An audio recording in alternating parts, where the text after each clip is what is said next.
hermanos me confirmen. Génesis capítulo 37, verso 1 al 5, dice así la palabra del Señor en el nombre de Jesús. Habitó Jacob en la tierra donde había morado su padre, en la tierra de Canaán.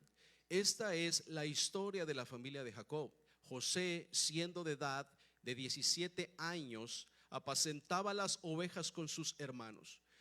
Y el joven estaba con los hijos de Bilha y con los hijos de Silpa, mujeres de su padre, e informaba José a su padre la mala fama de ellos. Verso 3: y amaba a Israel, a José, más que a todos sus hijos, porque lo había tenido en su vejez, y le hizo una túnica de diversos colores. Y viendo sus hermanos que su padre lo amaba más que a todos sus hermanos, le aborrecían y no podían hablarle pacíficamente. Gloria a Dios. Voy a repetir el verso 4. Y viendo sus hermanos que su padre lo amaba más que a todos sus hermanos, le aborrecían y no podían hablarle pacíficamente. Y soñó José un sueño y lo contó a sus hermanos, y ellos llegaron a aborrecerle más todavía.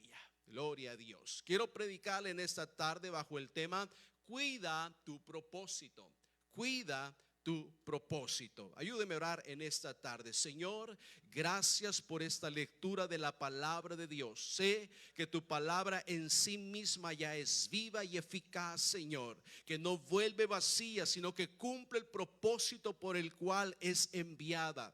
Y en esta hora, Señor, en los minutos que me quedan, préstame los oídos y el corazón de este pueblo, Señor, para hablar aquello que tú has puesto en mis labios, en mi mente, en mi corazón, Señor, que no sea de acuerdo a mi sabiduría, sino de acuerdo a tu palabra bendita, Señor. Háblanos en esta hora, y que toda la honra y la gloria sea solo para ti. Amén y amén. Tome su lugar en esta preciosa hora.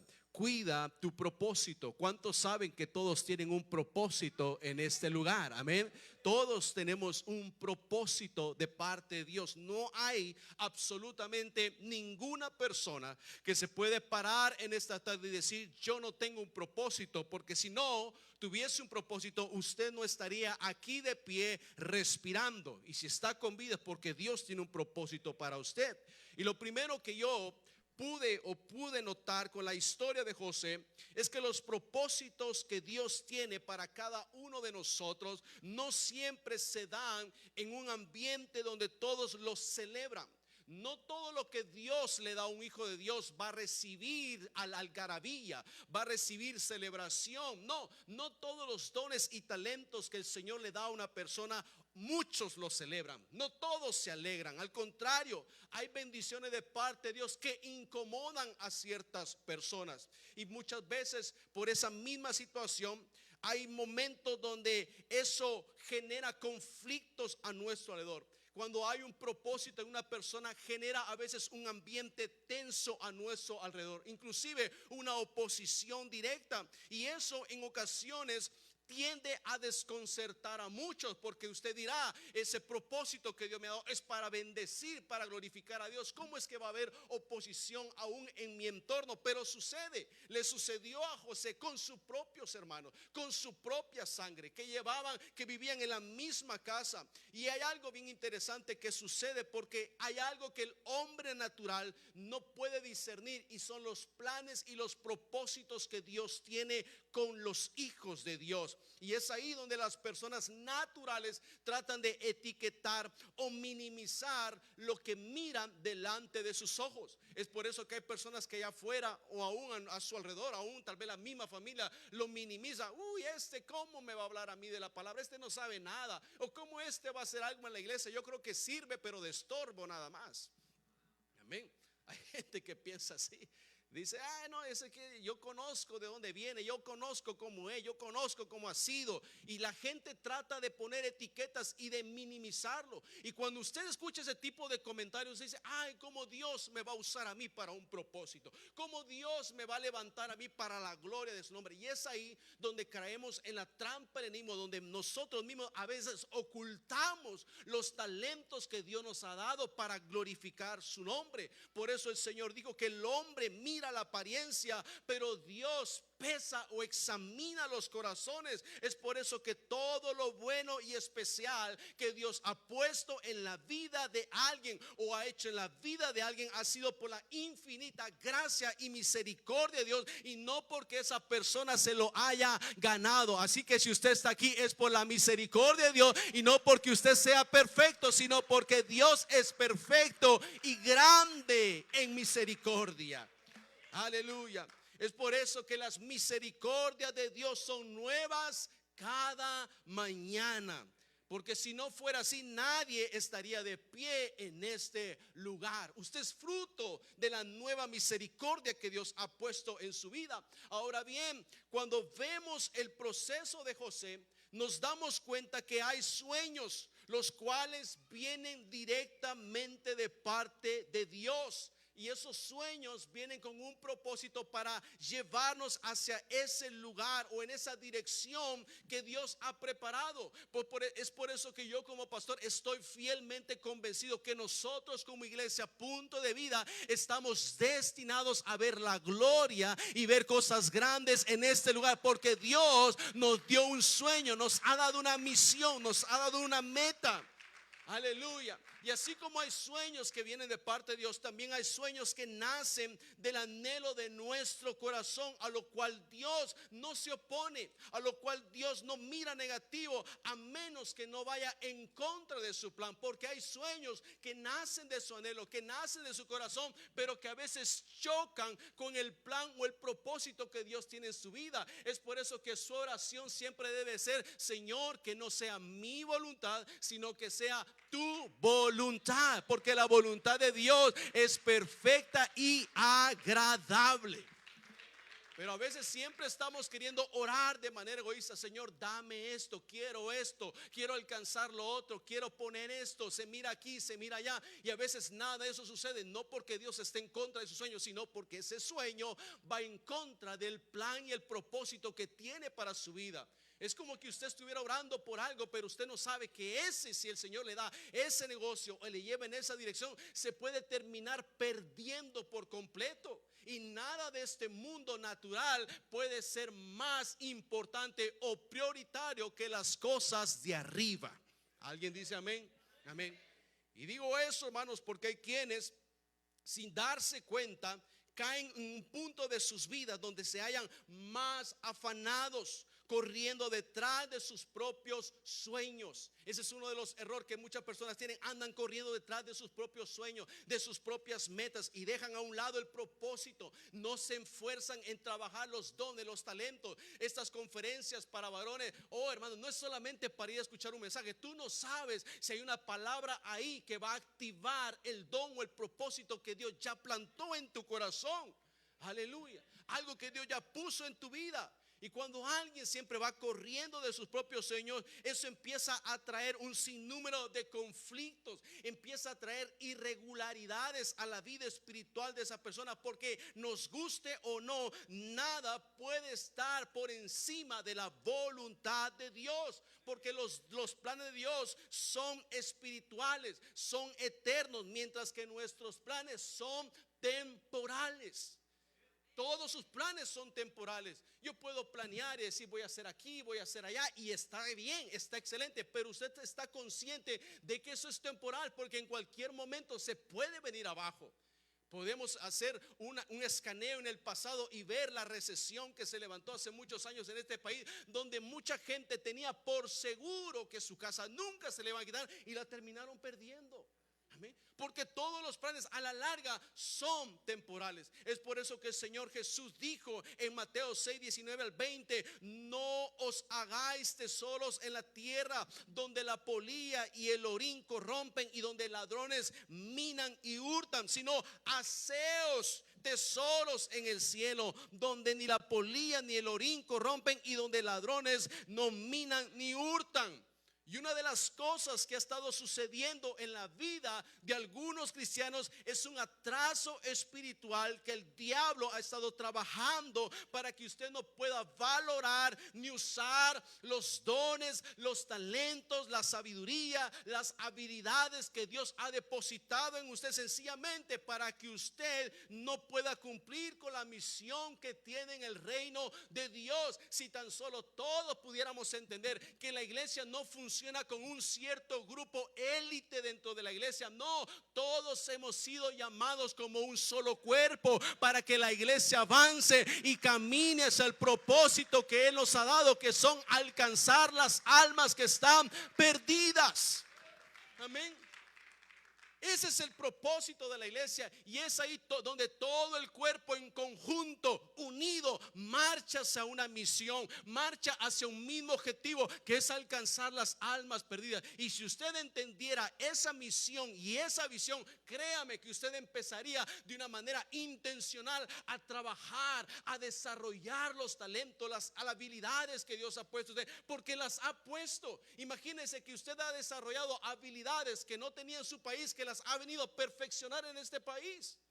A lo mejor usted nunca se vio construyendo casa y ahora está construyendo casa. Tal vez usted nunca se vio trabajando en el área que usted está y ahora lo está haciendo en este país. ¿Por qué? Porque son habilidades que usted aprendió a desarrollar. Cuanto más en lo espiritual, que Dios nos ha dado su Espíritu Santo, el cual nos da poder, nos capacita, nos perfecciona para hacer su voluntad.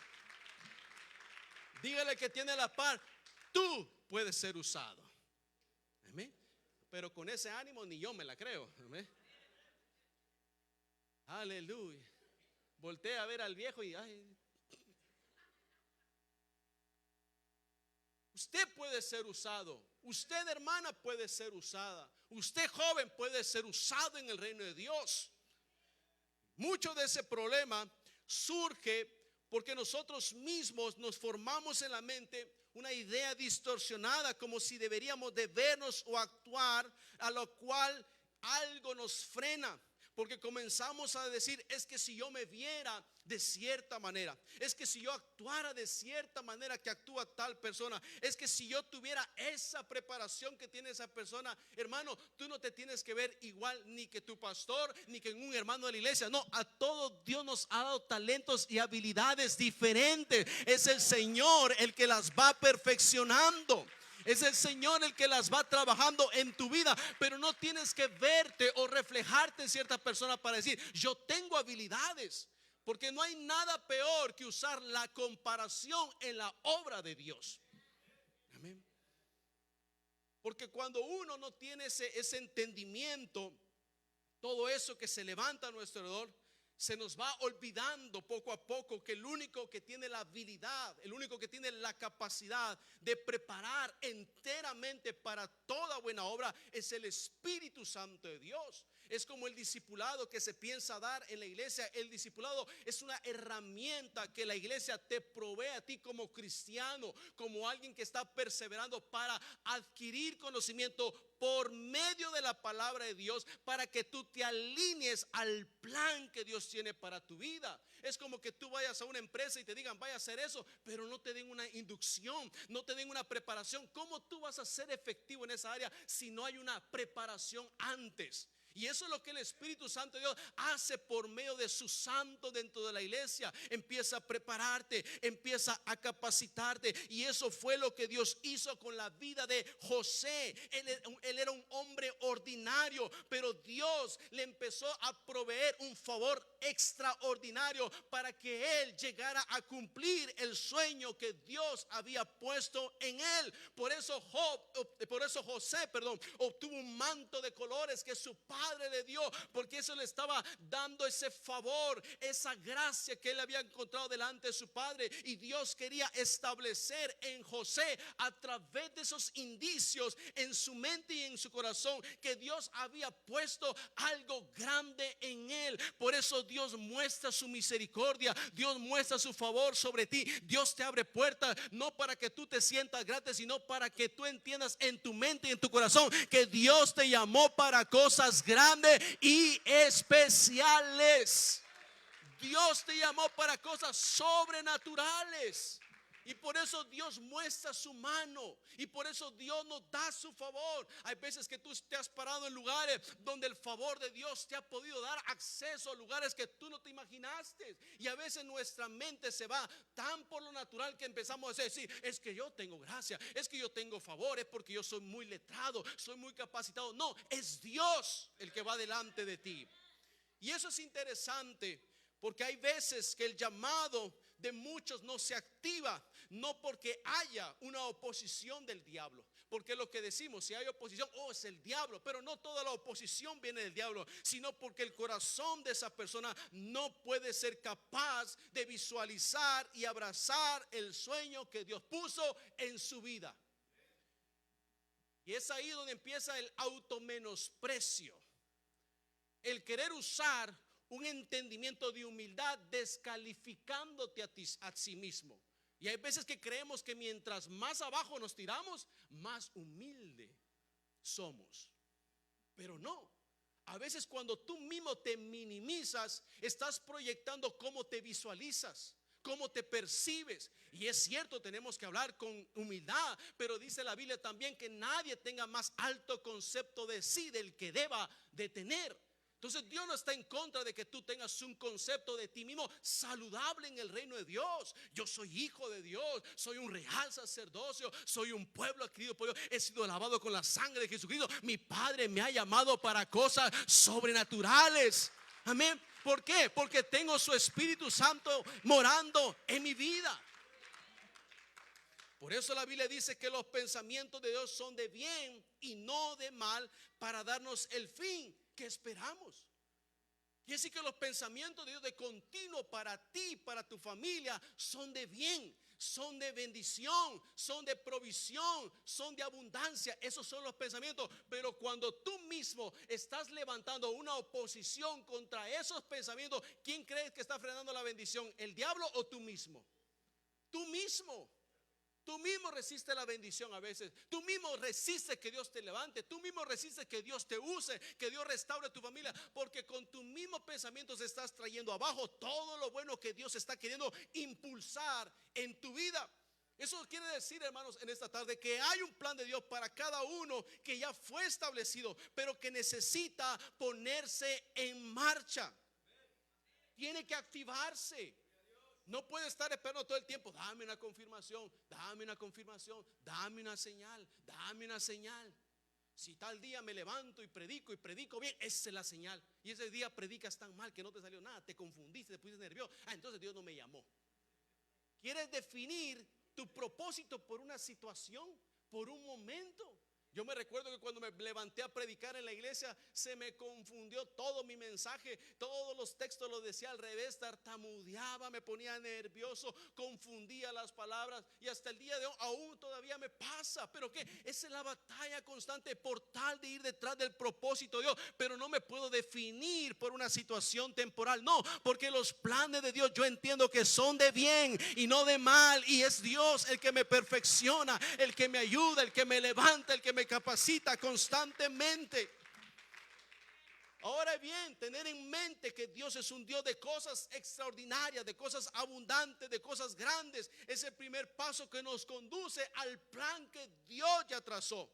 Porque ese es el camino para conectar con nuestro propósito. Pero muchas veces nos topamos con obstáculos que no siempre son espirituales, sino que son con cierto tipo de personas. En nuestro propósito, en nuestro anhelo de ir en esa dirección, también nos topamos con oposición. Hay oposición a veces de personas. Y cuando uno a veces le cuesta entender esos aspectos, aún dentro de la iglesia, tiende a veces a sacar a personas por completo del plan de Dios. Hay personas tanto en nuestro alrededor, hay tanto personas en nuestro entorno que tienen la capacidad de influenciar en el rumbo de nuestros procesos para llegar al destino que Dios quiere. Y esa es una de las cosas que yo quiero plantar en su corazón, que su entorno, las personas que están a su alrededor, sí tienen un grado de influencia para poder impulsar o para poder frenar su proceso o su destino en Dios.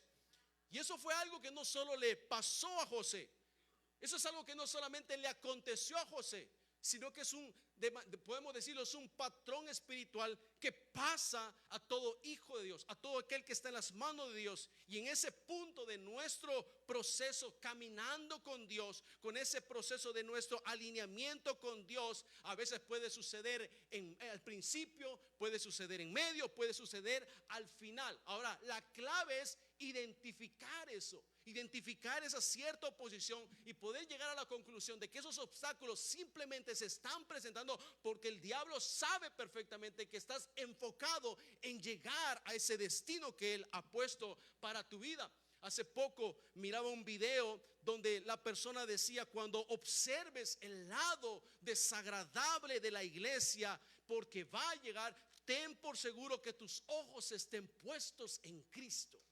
Amén. Porque todos llegamos de cierta manera a ver un lado desagradable de la iglesia, un lado desagradable aún de nuestros hermanos, y tenemos que estar preparados para esos momentos, para que nuestra mirada esté puesta en Jesucristo. Amén. Tiene que su mirada estar puesta en Jesucristo. Y menciona este punto porque uno de los primeros obstáculos que José pudo encontrar en el inicio de su propósito con Dios fueron sus propios hermanos. No puedo decir que lamentablemente, pero sí tristemente sucede dentro de la iglesia, que a veces los propios hermanos son uno de los obstáculos más fuertes para que un propósito en la vida de alguien se pueda desarrollar. Tenemos diferentes opiniones, tenemos diferentes criterios, diferentes formas de ver las cosas, y a veces queremos establecerlas y ser ley dentro de la iglesia, y no puede ser así. Es por eso que para mí el resaltar que el primer obstáculo de José fueron sus hermanos es significativo, porque normalmente los hermanos son aquellos con los cuales deberíamos de contar. Los hermanos deberían de ser los primeros en los cuales nos deberíamos de apoyar antes que cualquier persona allá afuera en el mundo. Sin embargo, para José fue difícil porque fueron sus propios hermanos los que, en lugar de protegerlo, en lugar de abrazarlo, en lugar de celebrarlo, terminaron vendiéndolo y aplastándolo. Fueron sus propios hermanos. Y hay veces que ese mismo espíritu, hermanos, se trata de introducir en algunos, porque cuando miran el don o el ministerio que Dios ha puesto en otros, o que ha puesto en el hermano, o que ha puesto en el joven, en lugar de celebrarlo como una bendición para edificar el reino de Dios, lo terminan envidiando al punto de querer ver fracasar a esa persona. Por eso le leí el pasaje de Génesis, cuando sus hermanos se enteran de cómo el trato de su papá hacia él era diferente, cómo había cierta tensión entre él, sus hermanos lo empezaron a aborrecer. No celebraron su don, no celebraron la unción que había sobre él, no celebraron los talentos. Y nos guste o no, hermano, es una batalla que todos vamos a tener que enfrentar, y no porque usted haya ofendido o porque haya sido malo o haya sido hiriente con determinada persona, sino porque cuando usted es un portador del favor y de la unción de Dios, el infierno va a querer usar a cualquier persona para derribar su enfoque, como lo hizo con José, los cuales se dejaron llenar de envidia contra él. Hay personas que a veces no se dan cuenta que están siendo usadas por el mismo infierno para derribar el propósito de alguien más. Pasa en las iglesias. Por eso a veces hay contiendas. Por eso la Biblia dice que no hay que permitir a los espíritus de división, de enemistad. Son los espíritus que habla la Biblia, que resalta, porque se pueden dar dentro de la obra de Dios. Por esa razón, cuando una persona con ese tipo de sentimiento dentro de ella se vuelve controlable por ello, es peligrosa, porque lo único que buscan es que los demás fracasen, es que los demás no se eleven. La Biblia dice que cuando los hermanos de José se dieron cuenta de que el padre le amaba, de que el padre le dio una túnica de colores, ellos se llenaron de envidia a tal nivel que hicieron un plan para matarlo. El primer plan era matarlo, pero uno de sus hermanos dijo: no, nos estamos pasando, ¿cómo lo vamos a matar? Y fue cuando decidieron meterle una cisterna para venderlo a Egipto. Pero el primer plan era matarlo.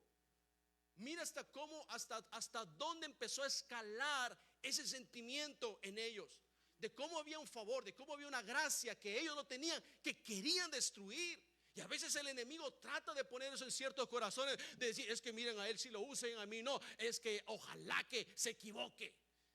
O el día que predica, ay, mire, se tartamudeó todo, se equivocó todo, pero si yo estuviera ahí, yo lo hiciera mejor. ¿No te das cuenta que es un espíritu que va contrario a Dios, que no viene de parte de Dios? Por eso Proverbios 14:30 dice: la envidia es como algo que carcome los huesos. En otras versiones dice que la envidia es como cáncer en los huesos. Hay veces que a nosotros se nos quiere meter un espíritu de envidia cuando miramos a un hermano que es más agraciado, donde la gente lo busca más, pero nosotros no tenemos eso. Donde Dios lo usa de una manera muy especial en el ministerio, se está desarrollando, y miramos cómo Dios lo va levantando, y a veces como que eso nos quiere empezar a picar nuestro corazón. Dios nos quiere, porque a veces hasta a mí. Es que nadie está exento de eso, hermanito. Dijo hermanito chulo, nadie está exento de eso.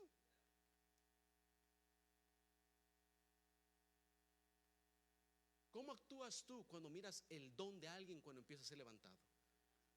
Me conteste. ¿Qué hace usted cuando mira que Dios está levantando a alguien? ¿Cuáles son tus palabras? ¿Cuáles son tus pensamientos? ¿Cuáles son tus ideas? ¿Cuáles son tus conclusiones? Él no se lo merece. Él no debería estar ahí. Pero es donde el Señor dice: tú miras la apariencia, pero Dios está viendo el corazón. Dios está viendo algo que el hombre natural no puede ver. Y a veces cuando tú escuchas esos comentarios, quisieras apachar, decir: no, es cierto, yo no voy a servir. No, tú no estás sirviendo o haciendo algo en el reino de Dios porque tú seas bueno, sino porque Dios puso sus ojos en ti y te ha levantado por misericordia.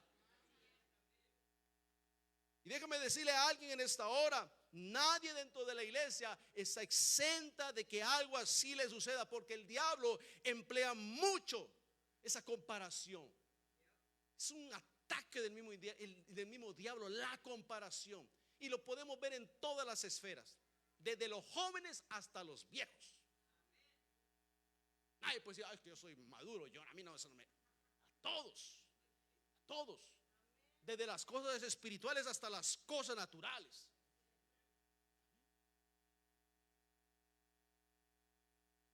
Ese es del Ross. Yo los vi ahí. No, yo me compro el último modelo.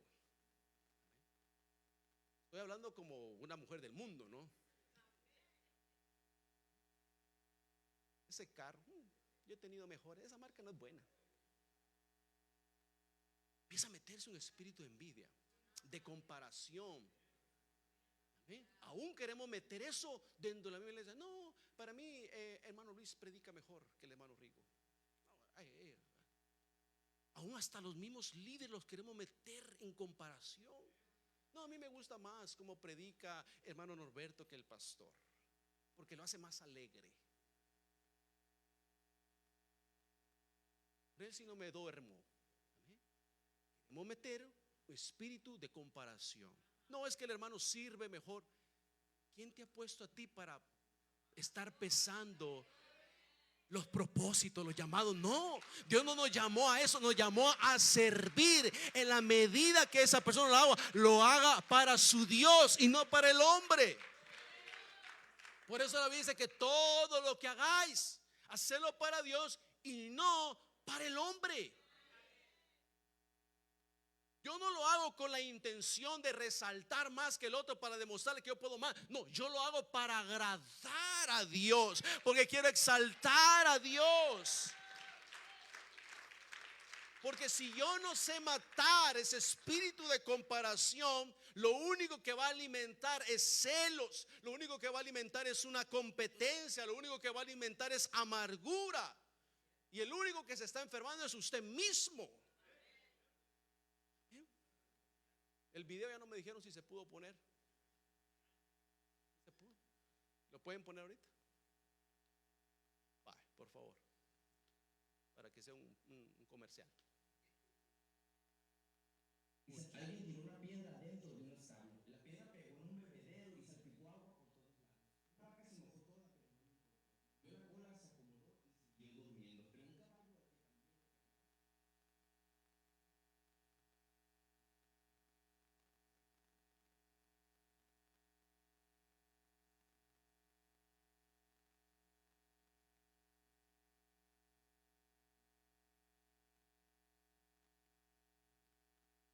Por la piedra. A esto se le conoce en psicología como la ley del Festinger. Esa piedra que te tiran es solo una provocación. Cae al piso y no te hace ningún daño real. Lo que de verdad te destruye es tu propia reacción exagerada. Un problema en el trabajo, una mala cara de alguien o un chisme de una persona tóxica. Te enojas tanto que dejas todo para ir a discutir y das explicaciones y hasta pierdes el sueño en la noche. Crees que estás defendiendo tu orgullo, pero en realidad estás quemando tu propio establo con tus propias manos. El que tiró la piedra ya se fue hace rato, pero tú te quedaste ahí, rompiéndote la cabeza y lastimándote a ti mismo. La verdad de todo es que en el momento en el que te detienes a pelear, ya perdiste. El objetivo de la gente tóxica nunca es llegar a un acuerdo, sino hacerte enojar para arrastrarte junto con ellos. En el mundo de los adultos, tomarte las cosas con calma es tu mejor armadura, y que no te importe es tu mejor defensa.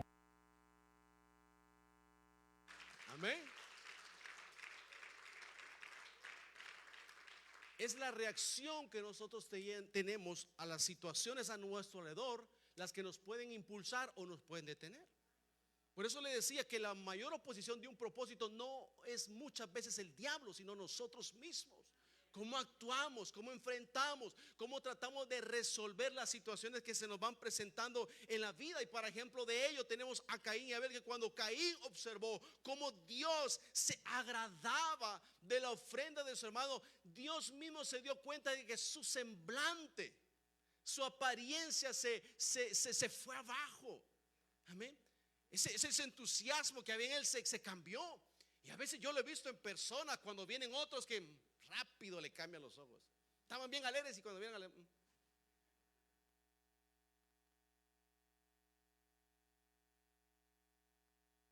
cuando entra esa compañera del trabajo que no mucho te cae bien,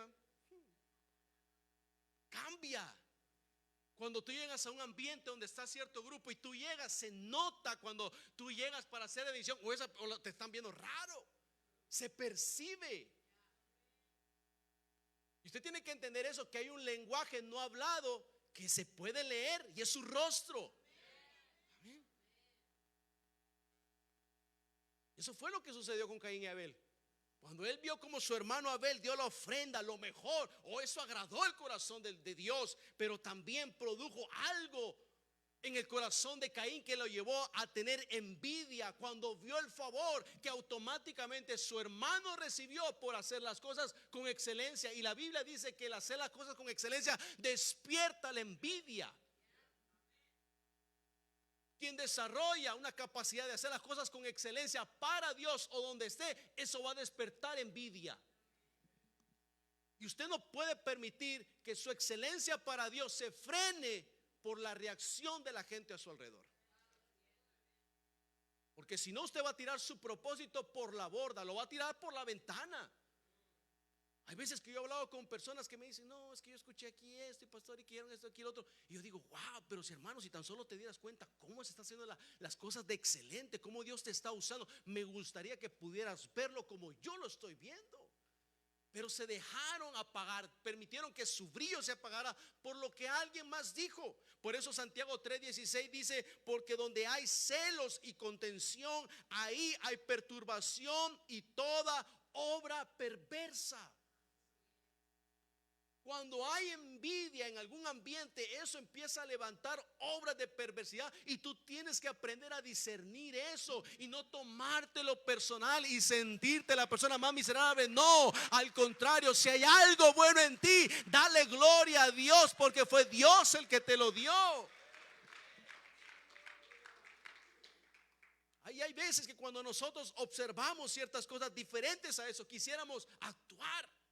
A veces quisiéramos ponerle un alto, quisiéramos confrontar esa situación, pero déjeme decirle, esa no es la vía correcta, porque la unción que Dios le da a usted no es para andar queriendo cambiar a la gente. La gente que ya tiene un concepto dice, no lo va a cambiar aunque usted le dé un montón de explicaciones. Persona que tiene un concepto, usted no lo va a cambiar, y al contrario se va a meter a problemas y se va a amargar usted solo. La unción no es para andar queriendo cambiar a la gente, no, sino que la unción y el favor que Dios nos da es para cumplir con el propósito que Él nos da. Amén. Si usted mira, si Dios mira favor en usted y le da unción a usted, usted úselo para la gloria de Dios. Y si alguien tiene problemas con eso, usted dígale: Señor, que se arreglen contigo, porque yo solo fui llamado para servirte. Yo solamente soy un instrumento, solamente soy un vaso. Pero hay gente, no, que ya quieren andar resolviendo todo. Hay cosas que ameritan, hay situaciones que meritan a platicarse, porque la Biblia dice que si tú tienes algo con tu hermano, llámalo y platícalo. Hermano, ¿qué pasó? Resolver. Pero hay situaciones cuando usted mira una cierta confrontación, un cierto rechazo, una cierta oposición, no quiere andar cambiando todo el mundo. Al contrario, no gaste sus baterías, no esté gastando sus fuerzas queriendo cambiar pensamientos, pensamientos enanos. Porque hay gente que tiene pensamientos, no aquí, allá afuera en el mundo. Gente con pensamientos enanos que quieren meterlo a usted y reducirlo a esa misma manera de pensar. Cuando Dios llama a alguien, lo llama para cosas grandes. Nuestro Dios es un Dios de cosas grandes, sobrenaturales. Y eso es lo que Dios trata de proyectar en ti, meter en tu mente y en tu espíritu. Pero el querer cambiar a alguien, eso te reduce al mismo nivel. Por esa razón, cuando una persona va en la dirección que Dios quiere, tiene que saber perfectamente que el diablo va a levantar todo tipo de posición, aún de sus propios hermanos, aún de su propia familia, aún de tu propio cónyuge. Es un espíritu que te trata de frenar, es un espíritu que te trata de limitar. ¿Amén? Mire Job, cuando lo perdió todo, su esposa no le dijo: mira mi amor, oremos y clamémosle a Dios para que el Señor nos dé dirección en este problema. No, maldice a tu Dios y de paso muérete, porque así me caso con otro.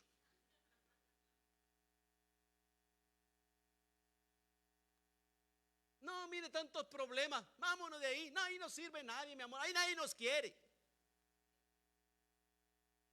Tienes que aprender a discernir qué tipo de oposición estás enfrentando. Tienes que aprender a discernir, porque por querer complacer o querer evitar, no te estás dando cuenta que estás saliendo del plan y de la voluntad de Dios. Yo estoy seguro que hay mucha gente que se ha salido de la iglesia que se lamenta porque se dieron cuenta que se fueron por cosas que no valían la pena.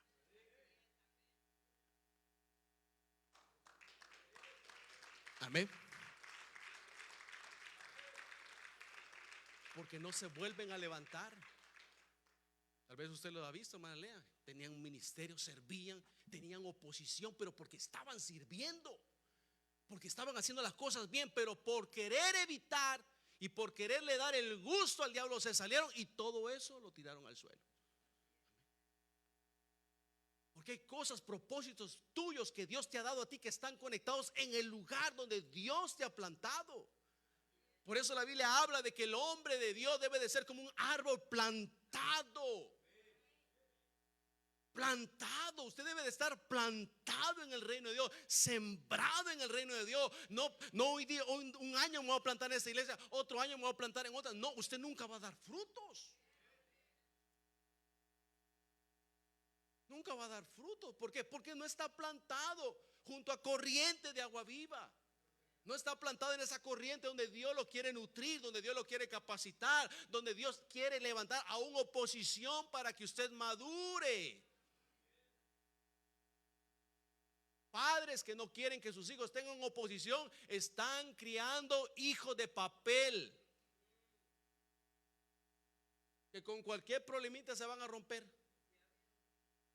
Usted tiene que dejar que sus hijos en cierta manera y en un cierto punto tengan oposición, se topen con dificultades, porque si yo le resuelvo todo a este muchacho cuando esté solo con su familia, con su matrimonio, no va a saber qué hacer.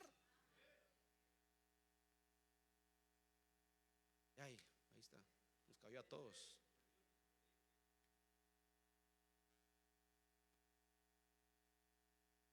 De hecho, la Biblia dice: cuando David fue a dejarle comida a sus hermanos, él escuchó las amenazas de Goliat. David era un hombre ungido, tenía una intimidad con Dios. Amén. Como usted la tiene donde usted anda, porque imagino que usted no es cristiano solo aquí en las cuatro paredes, ¿no? Ya me preocupa, nadie dijo amén.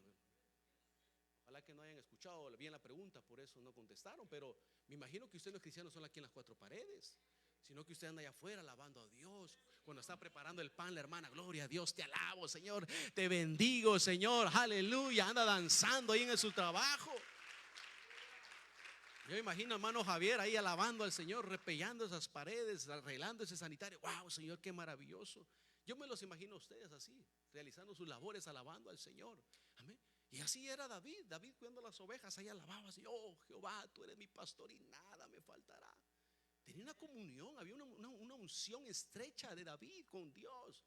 Y cuando David mira a ese Goliat, ese incircunciso, David se incomoda y dice: ¿cómo este incircunciso va a estar desafiando a los ejércitos de Jehová? Y es cuando David, él se ofrece, porque sabía que había un propósito en su vida. Él se ofrece y dice: yo voy a matar a Goliat en nombre de Jehová de los ejércitos, y el Señor lo va a entregar en mi mano y lo voy a hacer pedazos.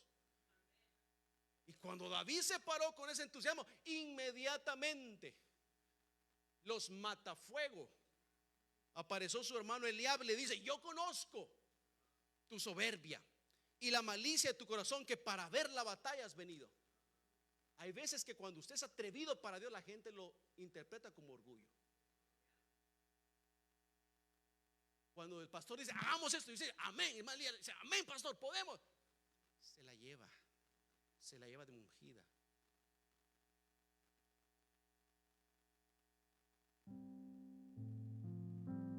Confundimos la fe, la determinación de una persona, el saber a qué Dios le está sirviendo, con orgullo, con malicia. Y no se da cuenta que esa persona está tan convencida de lo que Dios le ha dado, que le cree todo lo que escucha de parte de Dios. Que dice: el Señor dice: vas a alcanzar. Él dice: yo lo voy a alcanzar porque Dios me lo ha prometido. Lo abrazan con tanta determinación. Pero en la iglesia se van a querer levantar gente que quiere apagar el fuego, que en lugar de ayudar el fuego lo quieren apagar. A lo que le llamamos los bomberos espirituales dentro de la iglesia. Necesario tanto escándalo. El Señor no es sordo, ¿para qué gritan tanto? Es que no grito para vos. Si yo danzo, no danzo para usted.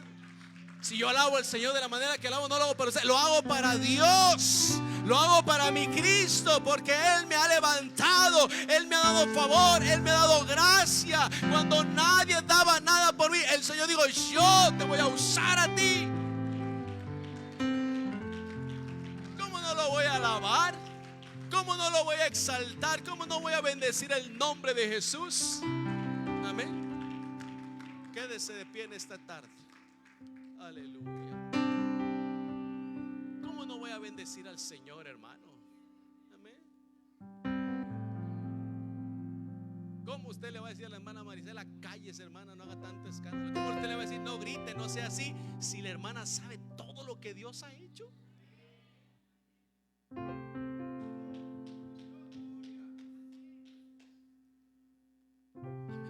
Por eso el Señor dijo: si ustedes hacen que esta gente calle, las piedras clamarían.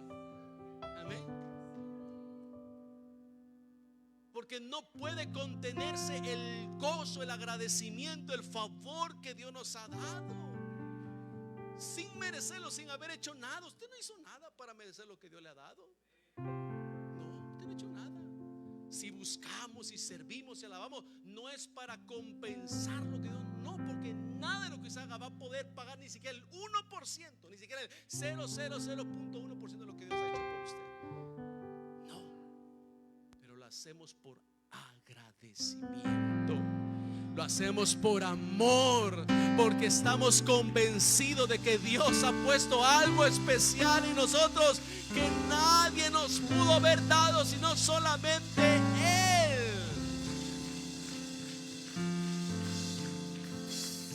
Por eso la alabanza diga: ¿qué importa que me digan aleluya que estoy loco?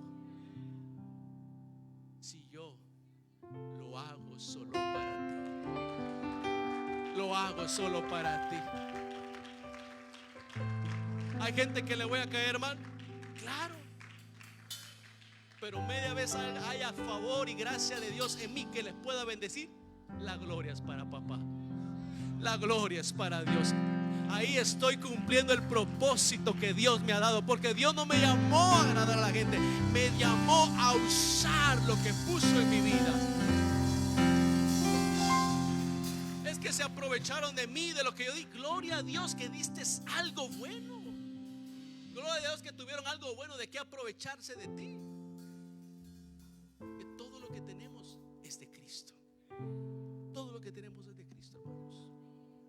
Aleluya. Sirva a Dios, alabe a Dios, busque a Dios, métase para Dios. Deje que Dios lo use. Deje que Dios lo use. Póngase en las manos de Dios.